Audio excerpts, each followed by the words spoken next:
Dans cette vidéo, tu vas découvrir les 7 habitudes qui vont te rendre riche. Mais attention, parce que le sujet est sensible. Il existe énormément de choses qui sont dites sur le sujet. L'indépendance financière, gagner de l'argent sur Internet, être riche, ça attire l'attention. Ça génère du clic. Mais la plupart des contenus qui traitent de ce sujet partagent pas mal de conneries. Je démarre cette vidéo avec un avertissement. Ces habitudes ne te serviront à rien si tu n'as pas un véhicule pour générer de l'argent. Si tu n'as pas un vrai projet de business sur lequel tu travailles tous les jours. Ces habitudes ne changeront quasiment rien pour toi. Ce sont de bonnes habitudes à développer dans l'ensemble. Mais sans un projet concret, ça n'aura aucune incidence sur l'argent que tu parviens à générer. Si tu ne me connais pas, je m'appelle Sébastien Nouna, je suis dans l'entrepreneuriat en ligne depuis 2019 et sur mes réseaux, j'ai décidé d'aider les entrepreneurs en ligne à booster leur chiffre d'affaires gratuitement. Alors abonne-toi pour ne rien louper. 1. Lire. C'est un conseil tellement vu et revu que le fait que j'en parle ressemble à un cliché. Mais pourtant, je me dois d'insister sur la puissance de la lecture. Quand je parle de lire, je parle bien sûr de choisir en priorité certains types de livres, comme par exemple des guides pratiques et des livres qui ciblent une thématique bien particulière. Il y a des activités qui peuvent te faire passer un bon moment. Lire des mangas ou des comics, jouer à la console, etc. Mais il y a assez peu de chances que ça te rende riche. Il y a deux types d'activités. Celles dont le rôle est de te divertir et celles qui vont te provoquer ta croissance. Allumer ta PlayStation et faire une partie de FIFA, c'est sympa et ça fait passer le temps. Mais est-ce que ça va te faire progresser physiquement, mentalement ou financièrement? Non, jamais. Tu dois donc plutôt opter pour des livres pratiques. Lorsque j'étais chauffeur de bus à la RATP, j'ai commencé à lire du développement personnel sur mes temps de pause. Et si j'en suis aujourd'hui ici, c'est en très grande partie à cause d'idées que j'ai pu lire dans des livres. Cela a changé ma manière de percevoir les choses. Ça m'a rendu plus ambitieux et surtout, ça a mis à mal des croyances que j'avais héritées de mon entourage. En bref, ça a tout changé. Je dois en grande partie ma situation financière actuelle à la lecture. Je ne peux plus passer une semaine sans lire. Si tu as décidé d'être sérieux avec tes objectifs et que ce n'est pas déjà le cas, tu devrais intégrer cette habitude à ta routine. Cela peut être quelques pages le matin, pendant ton petit déjeuner ou même avant de t'endormir. Lire avant de te coucher, ça ne va pas uniquement te permettre d'apprendre de nouvelles choses, mais tu vas surtout pouvoir dormir comme un bébé. Avant de dormir, par contre, l'idéal, c'est de lire des biographies plutôt que des livres purement axés sur le business. Parce que cela va te permettre de t'inspirer sans que cela te donne envie de sauter de ton lit pour appliquer ce que tu viens d'apprendre. 2. Développe une compétence qui rapporte de l'argent. Pour gagner de l'argent en ligne, il faut avoir quelque chose à vendre et être capable de générer du trafic sur cette offre. Quand tu travailles en ligne, il existe des dizaines de compétences qui rapportent. Mais tu dois garder à l'esprit cette grande idée. Pour faire de l'argent, il faut une offre ou un service. Il faut aussi être capable de générer un trafic dessus. Une compétence à haute valeur ajoutée, ça peut être le copywriting par exemple. Être capable de convaincre, de séduire et d'influencer, c'est ce qui permet de rendre une offre irrésistible. C'est ce qui permet de tacler les objections de tes prospects et de les mettre dans un état émotionnel positif pour qu'ils soient excités à l'idée de te donner de l'argent. Le jeu de l'argent, il est super simple en fait. Tu dois juste comprendre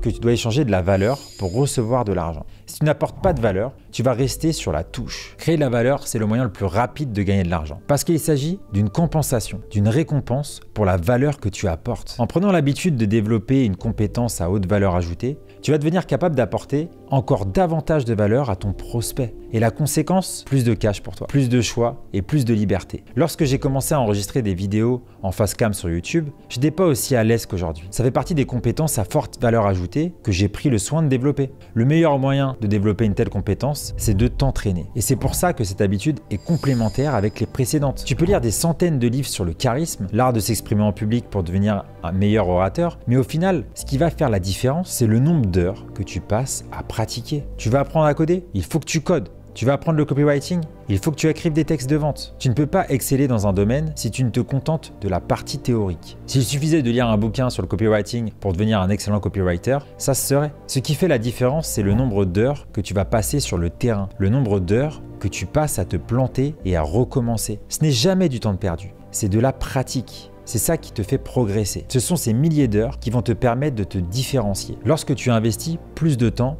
et d'énergie que tes concurrents, tu ne peux qu'être meilleur qu'eux. Si tu veux t'élever dans n'importe quelle discipline, tu dois pratiquer. L'idée d'une compétence à forte valeur ajoutée, c'est que cette compétence doit être réclamée par le marché. Les copywriters, les orateurs publics, les développeurs de logiciels, les spécialistes en marketing digital, les experts en analyse de données, les designers UI UX, les spécialistes en cybersécurité et les professionnels de l'intelligence artificielle sont des exemples de compétences qui sont hautement valorisées sur le marché actuel. Parce que ces compétences compétences répondent à des besoins précis. Les individus qui les possèdent sont précieux pour les entreprises. Pourquoi un pilote d'avion peut revendiquer un salaire aussi élevé? Parce que ce n'est pas une compétence qui court les rues. Pourquoi un chirurgien cardiaque peut se permettre de rouler en cabriolet et d'avoir une maison de campagne selon toi? Parce que ce qu'il sait faire, il n'y a pas grand monde qui sait le faire. Sur le marché, cela représente une minorité, alors que quasi tout le monde est capable d'assembler un burger ou de faire couler un café dans un gobelet. C'est pour cela que les employés de McDo, de Starbucks sont payés au SMIC. Il n'y a quasiment pas de barrière d'entrée. C'est la porte d'entrée à n'importe qui. Et lorsque c'est la porte d'entrée à n'importe qui, ce n'est pas aussi précieux. Imagine ce qui pourrait se passer pour toi si tu passais 1 heure chaque jour à bosser sur une compétence à très haute valeur ajoutée. Imagine toutes les opportunités qui pourraient s'offrir à toi. Lorsque tu es un entrepreneur, tu ne peux pas te contenter d'être un expert dans un seul domaine. Tu dois être constamment en train de chercher à te développer. En plus, on est en train de vivre un moment historique avec l'avènement de l'intelligence artificielle. Il y a de nombreuses compétences que tu peux commencer à développer dès aujourd'hui et qui vont prendre de la valeur avec le temps. 3. Un état d'esprit d'abondance. La troisième habitude est en lien direct avec ton état d'esprit, le mindset. C'est un sujet assez complexe parce que c'est quelque chose d'invisible. Quand tu rencontres quelqu'un pour la première fois, tu n'as pas accès à son mindset. Pour ça, tu vas devoir lui parler, écouter son avis sur certains sujets, etc. Pourtant, le mindset, c'est un peu comme notre système d'exploitation. C'est ce qui régit toutes les décisions qu'on va prendre. C'est dans ce système que tournent toutes nos croyances personnelles. C'est là que se trouvent nos limitations mentales. D'ailleurs, j'ai envie de pousser un rapide coup de gueule à ceux qui critiquent le terme mindset. Ce mot est dénigré comme si c'était de la connerie. La vérité, c'est que tout repose sur la puissance de ton mindset. Tout ce que tu crois possible, tout ce que tu crois impossible. Ton mindset, c'est ce qui cadre ton expérience de la réalité. En gros, c'est l'histoire que tu te racontes sur toi-même. Je me suis rendu compte très vite que ceux qui réussissent mieux que les autres ont justement un certain état d'esprit. Ils croient en leur réussite, ils croient en leur capacité à obtenir ce qu'ils veulent. Si tu n'as pas encore le niveau de succès que tu veux, ce n'est pas une fatalité. Tu dois juste te faire la promesse de bosser sur ton état d'esprit. Mais pas n'importe quel état d'esprit. Un état d'esprit d'abondance. C'est comme si tu possédais un filtre à travers lequel tu regardes le monde. C'est ce qui te permet de voir les opportunités là où d'autres ne voient que des obstacles. C'est croire profondément qu'il y a assez de succès, d'argent, d'amour et de bonheur pour tout le monde. Et lorsque tu gagnes, ce n'est pas au détriment de quelqu'un d'autre. Quand tu cultives cet état d'esprit, tu commences à agir différemment. Tu te mets à partager plus librement tes connaissances, tes ressources ou ton temps. Parce que tu sais que donner ne t'appauvrit pas. Tu comprends même que c'est tout le contraire et que ça enrichit ton expérience. C'est une sorte de karma économique. Plus tu donnes, plus tu reçois. Avoir un état d'esprit d'abondance, c'est aussi refuser de se laisser piéger par la peur du manque. C'est dire adieu à l'envie ou au ressentiment qui peuvent naître lorsque tu vois quelqu'un réussir mieux que toi. À la place, ça t'inspire. Ça te donne envie de progresser, encore davantage. Parce qu'au fond, tu sais que dans un monde abondant, le succès de quelqu'un d'autre, c'est juste une preuve de plus que toi aussi, tu peux réussir. Ce n'est pas de la pensée magique, c'est logique et rationnel. Lorsque tu crois en l'abondance, tu prends aussi plus de risques. Tu explores de nouvelles opportunités. Tu apprends de tes échecs sans te laisser démotiver.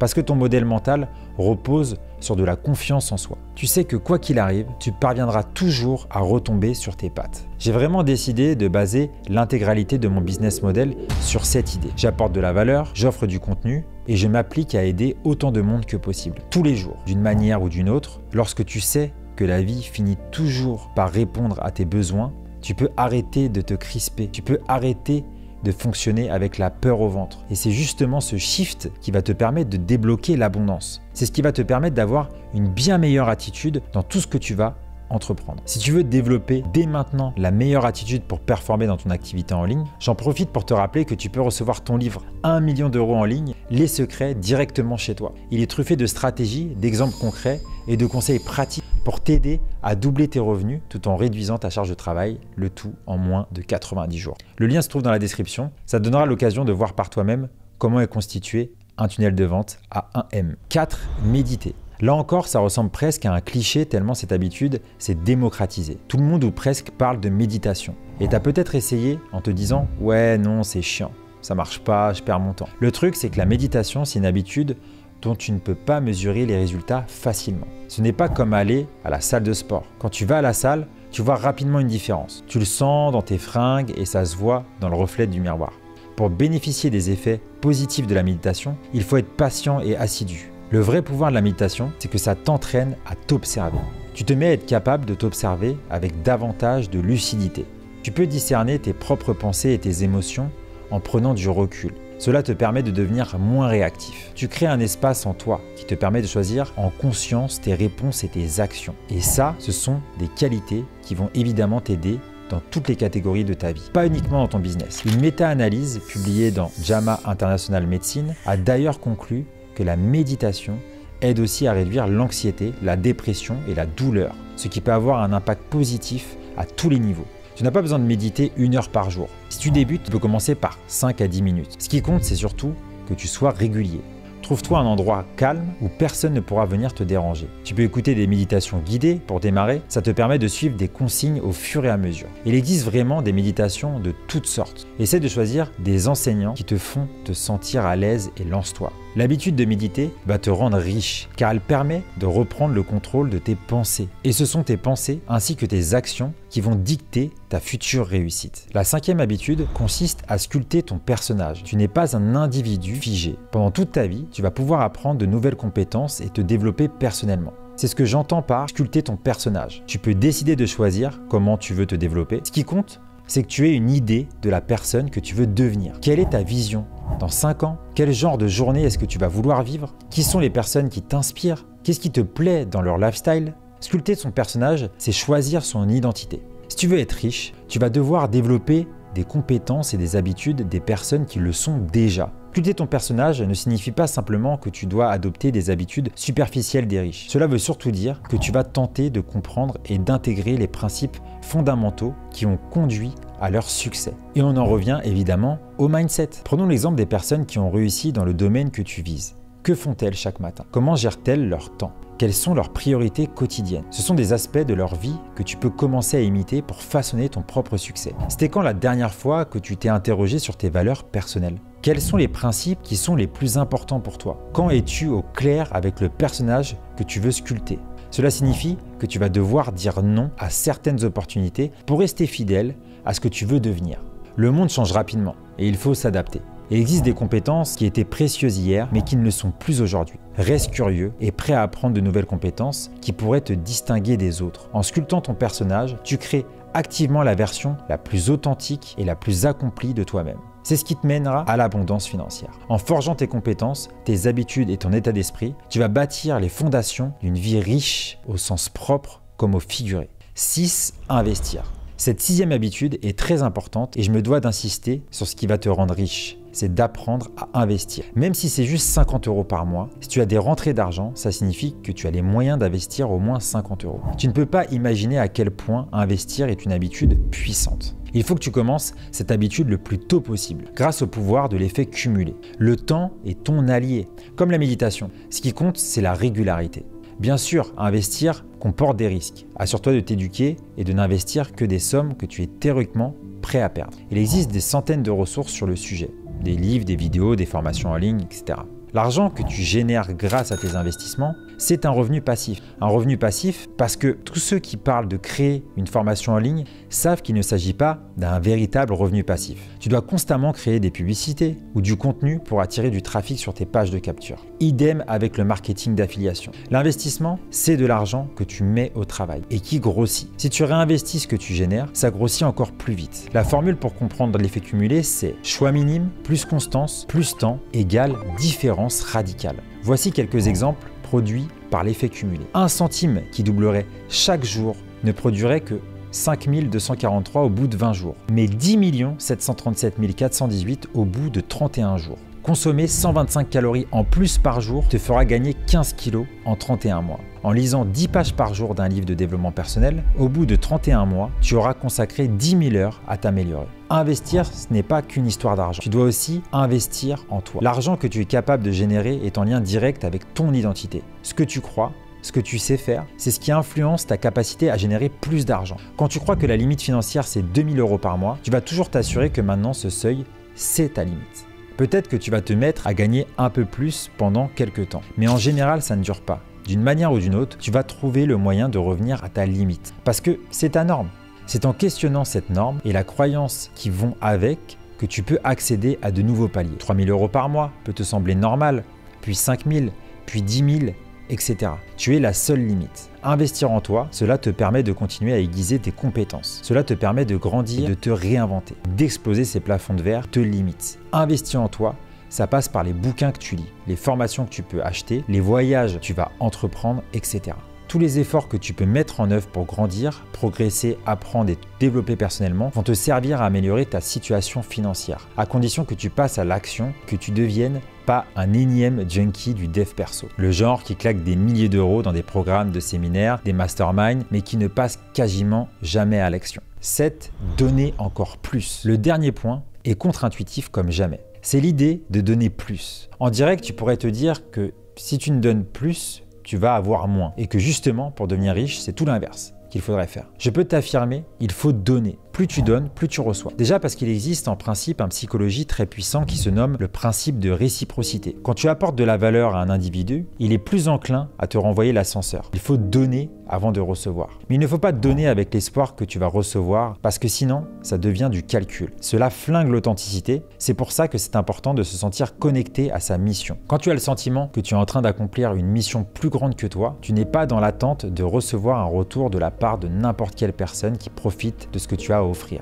Tu adoptes une attitude plus sereine. Tu sais que tu es en train d'apporter de la valeur, de démontrer ton expertise et que ça va revenir d'une manière ou d'une autre. Conclusion. Si tu as aimé ce contenu, je t'encourage à t'abonner à la chaîne et activer les notifications pour être informé de la sortie de chaque nouvelle vidéo. Tu peux aussi retrouver le lien pour commander mon livre 1 million d'euros en ligne, les secrets, dans la description. Et pour que je puisse t'apporter toutes les réponses aux questions que tu te poses, n'hésite pas à m'écrire en commentaire en m'expliquant où est-ce que tu coinces dans ton activité en ligne et je pourrai alors faire une courte vidéo ou une longue vidéo sur le sujet. J'ai hâte de te lire. Ciao.